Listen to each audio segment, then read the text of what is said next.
miteinander und herzlich willkommen zu einer Sonderreihe von Great Musical Artists of the Past zu Weihnachten 2015.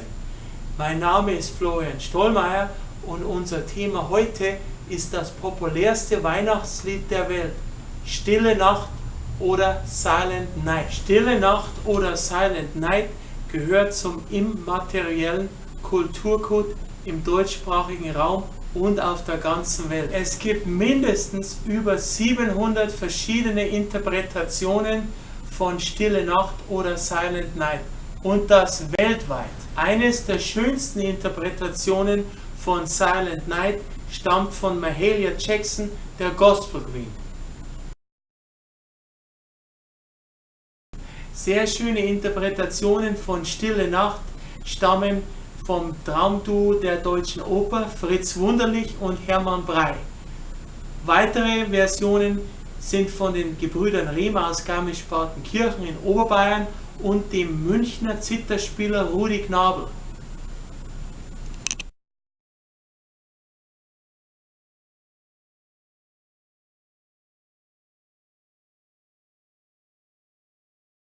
Am Heiligen Abend 1818 führten die beiden Komponisten Franz Xaver Gruber, ein Dorfschullehrer und Organist, gemeinsam mit dem Hilfspfarrer Josef Mohr das Lied Stille Nacht zum ersten Mal in der Kirche von Oberndorf bei Salzburg auf.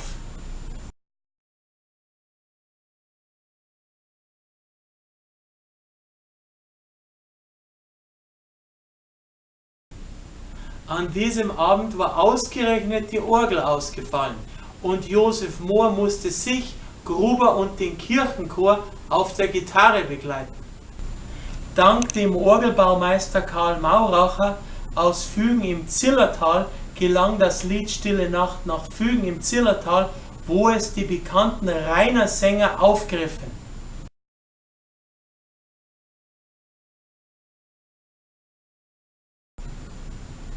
Die Rainer Sänger sangen das Lied Stille Nacht im gesamten deutschsprachigen und österreichischen Raum und sogar in Russland vor dem Zar Alexander I. Von Deutschland aus gelang das Lied Stille Nacht in die ganze Welt und auch nach Amerika, wo man es für eine amerikanische Volksweise gehalten hat.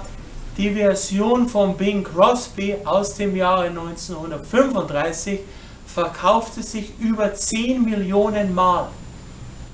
Am Ende habe ich noch einen kleinen Schmankerl für euch.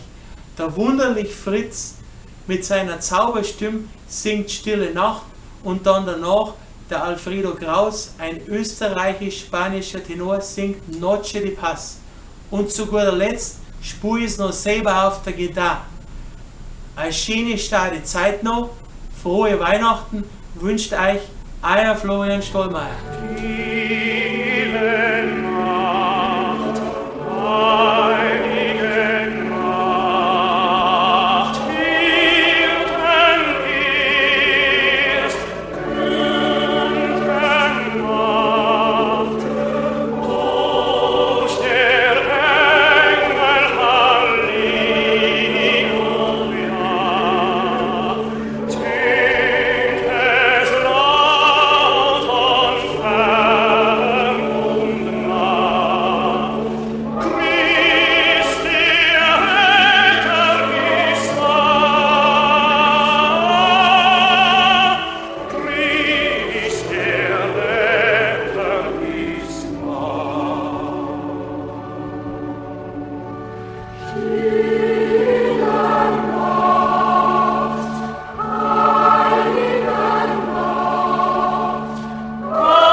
Musik